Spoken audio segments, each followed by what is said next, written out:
Guys, അർമേനിയിൽ ഞങ്ങൾ friends എല്ലാവരും കൂടി ചേർന്ന് ഒരു സദ്യ ഉണ്ടാക്കിയാൽ എങ്ങനെയിരിക്കും. പക്ഷേ ഈ ഒരു സദ്യയിൽ എൻ്റെ ഒരു കൈപ്പങ്കും ഇല്ല കേട്ടോ. കാരണം ഞാൻ ക്ലാസ്സൊക്കെ കഴിഞ്ഞ് വന്നപ്പോൾ ഒത്തിരി ലേറ്റായി. സോ ഇവർ തന്നെയാണ് ഫുഡൊക്കെ ഉണ്ടാക്കിയത്. എന്തൊക്കെയുണ്ടെന്ന് കാണണ്ടേ? ചോറുണ്ട്, പുളിശ്ശേരി ഉണ്ട്, പരിപ്പ് കറി ഉണ്ട്, സാമ്പാറുണ്ട്, തോരനുണ്ട്, അവിയലുണ്ട്, പച്ചടി കിച്ചടി എല്ലാം ഉണ്ട്. ഇനി ഇതൊക്കെ വയറ് നിറച്ച് കഴിക്കുക എന്നൊരു ബുദ്ധിമുട്ട് മാത്രമേ ഉള്ളൂ. അതിനിടയിൽ കൂടി ഒരു വീഡിയോ എടുക്കാമെന്ന് വെച്ചപ്പോൾ വീഡിയോയ്ക്ക് വേണ്ടി പോസ്റ്റ് ചെയ്യുന്ന രണ്ട് മനുഷ്യ മനസ്സുകളെയാണ് നിങ്ങളിപ്പോൾ കാണുന്നത്.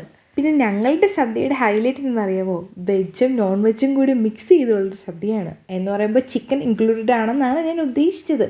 ചിക്കൻ ഫ്രൈ ഉണ്ട് ഗൈസ്. പാവം അനന്ത് ബ്രോ 2 ദിവസമായി ഒന്നും കഴിച്ചിട്ടില്ല എന്നാണ് തോന്നുന്നത്. ബ്രിജിത്ത് പറയുന്നുണ്ട് ബാക്കി കുറച്ച് എനിക്കും കൂടി വച്ചേക്കണേന്ന്. അങ്ങനെ പരിപ്പ് വന്നു, സാമ്പാർ വന്നു, പുളിശ്ശേരി വന്നു, എല്ലാം വന്നു ഗൈസ്. ഞങ്ങൾ കഴിക്കാനിരുന്നപ്പോൾ ഇവരായിരുന്നു സെർവ് ചെയ്ത്. സോ ഇവർ കഴിക്കാനിരുന്നപ്പോൾ ഞങ്ങൾ സെർവ് ചെയ്തു. സോ ഇവിടെ ഒരു ബ്രദർ സിസ്റ്റർ ബോണ്ടിങ് വരുന്നുണ്ടല്ലോ. All Indians are my brothers and sisters എന്നല്ലേ.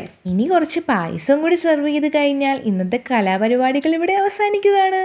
പിന്നെ ഇവരെന്താ പറയുന്നതെന്ന് എനിക്കറിയില്ല ഗൈസ്. ഞാനിങ്ങനെ നോക്കി നിന്നു. പിന്നെ എനിക്ക് ബോറടിച്ചപ്പോൾ ഞാൻ ക്യാമറയുടെ ആംഗിൾ മാറ്റി അബിയിലേക്ക് വന്നു.